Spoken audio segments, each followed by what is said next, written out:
Está con nosotros el amigo economista Gustavo Vélez, que ha sacado el libro El último tarjetazo, de la chatarra a la oportunidad.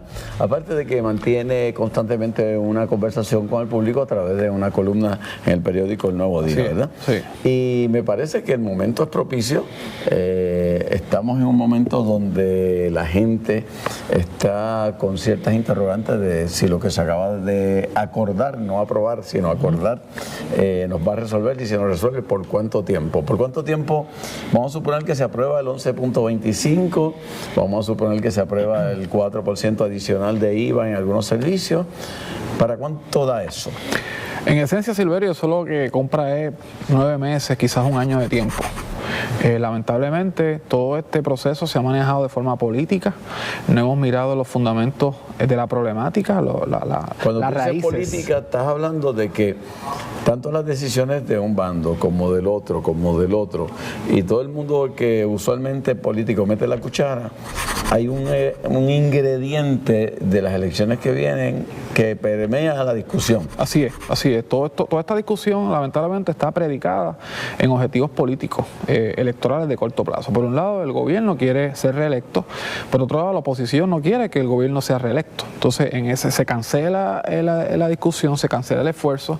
El país está de rehén de esa discusión que no es constructiva, que no añade nada a resolver los problemas que tiene Puerto Rico, que es un problema de crecimiento económico, de 9 años en depresión, un problema de migración de miles de hermanos puertorriqueños que se han ido, de pérdida de empleo, se han perdido cerca de 281,000 empleos en los pasados 9 años, y de un modelo económico que ya de lo que iba a dar. Lamentablemente, la discusión no es esa.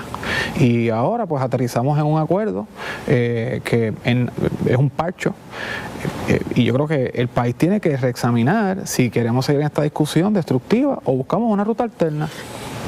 Cuando otros países se han enfrentado a eso, Grecia, Argentina, estados como Detroit, ciudades como Detroit, ¿hay algo ahí de lo que esa gente ha hecho que nos puede trazar una ruta?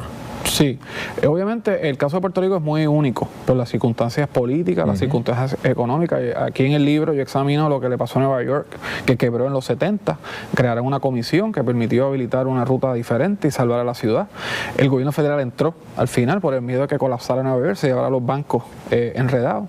El casito de Washington D.C. quebró la capital federal y el Congreso impuso una Junta de Control Financiero que se especula que el Congreso está examinando un posible modelo para el caso de Puerto Rico, por la propia incapacidad de los partidos en habilitar una ruta ordenada. Hago un paréntesis en eso que acabas de decir. Sí. Si uno trazara la gráfica de cómo va cayendo el asunto económico en el país y la contrastamos con la alternancia política, hay una correlación. Hay una correlación. A mayor alternancia, más problemas tenemos. Así es.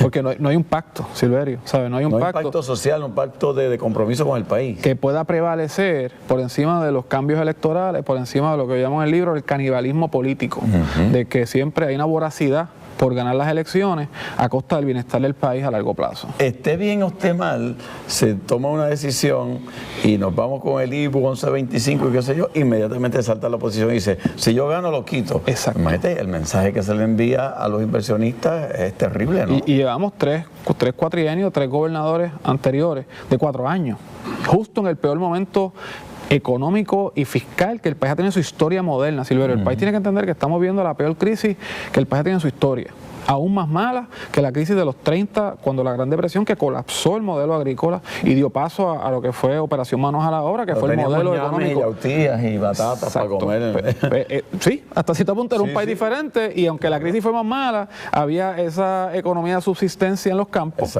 Y había una generación, Silverio, que fue capaz de poner por encima los intereses partidistas y pensar en la generación futura.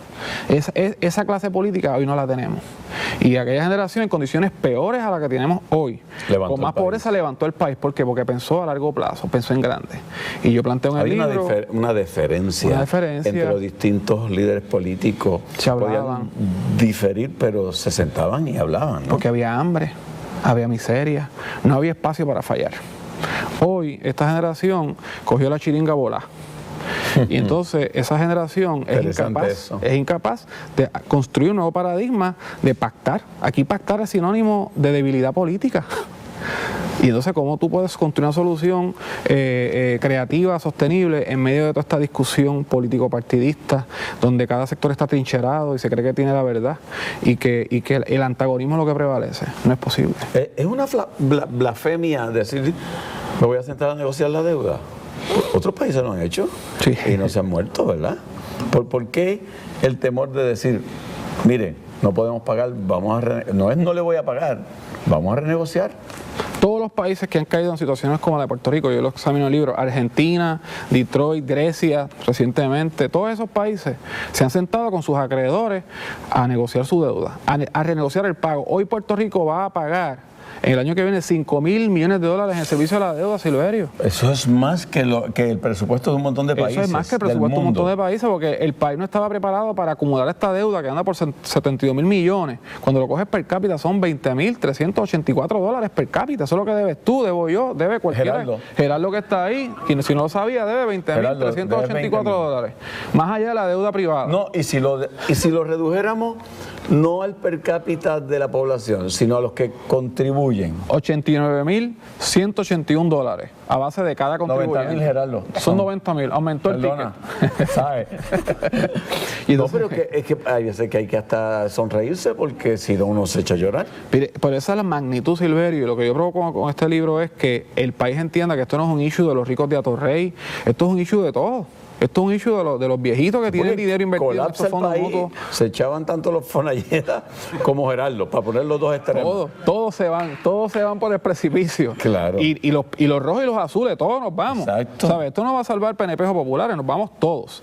Y entonces, como tú planteas, hay formas de salir de este atolladero. Hay modelos que ya se han hecho. Vamos a reconstruir la economía, la base productiva del país. No oye ese discurso. Bueno, porque el discurso sigue predicado en las mismas soluciones, entre comillas, y recetas que nos trajeron ahora mismo. Más deuda y más impuestos. Y ahora quieren coger prestado a tasas de usura, Silverio. Aquí nos financiamos como país hace 2 o 3 años atrás al 5%. Era el costo de financiamiento, 4% en algunas instancias.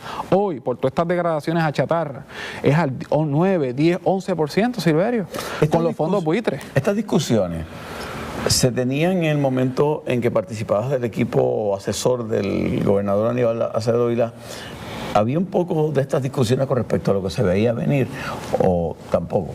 Mira, para serte honesto, es una pregunta que me parece que es importante ponerla en contexto. En aquel momento el gobernador Acevedo Vilá tenía unas intenciones reales de hacer unas reformas. Lamentablemente había un gobierno compartido. De hecho, fue uno de los primeros, si no el primero, que le habló a la gente sobre lo que había. Y habló con bastante honestidad y apertura. Y tiró una rama de olivo a la legislatura en aquel entonces, Manuel PNP. Bueno, caminó hasta la legislatura pidiendo ayuda, y es la realidad, está en la historia.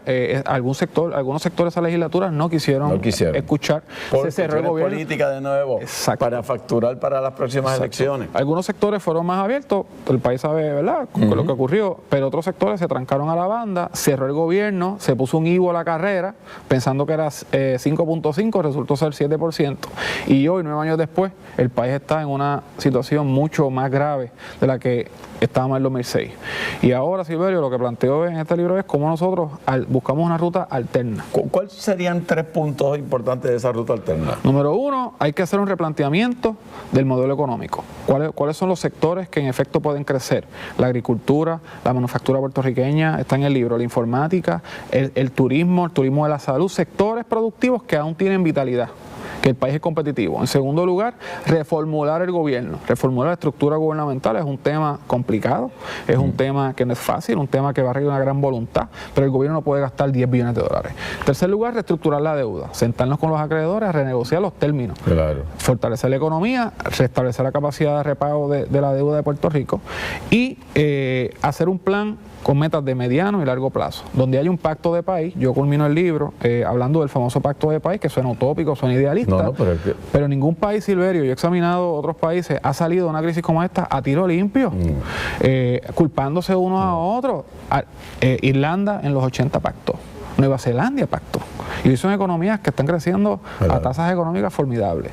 Así que hay una ruta alterna y el país lo ha hecho antes, pero hasta que la clase política no entienda la gravedad del asunto y la sociedad imponga unas presiones, lamentablemente no Y el salimos. pueblo tiene que leer, y el pueblo tiene que enterarse, y el pueblo tiene que evaluar.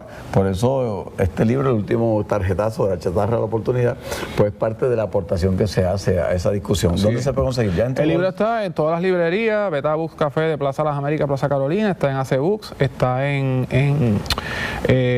La Tertulia del Viejo San Juan, está en Norberto González en Río Piedra, y en todos los Walgreens, está en todas las farmacias de Walgreens, en todos lugares, y en Amazon.com. Lo importante es que la gente lea, discuta y aporten, porque de esto tenemos que salir. Gracias. Así que emulando tu arte de escribir libros, pues yo estoy tratando, ¿verdad?, desde mi ángulo hacer mi aportación. Muy bien, muy bien.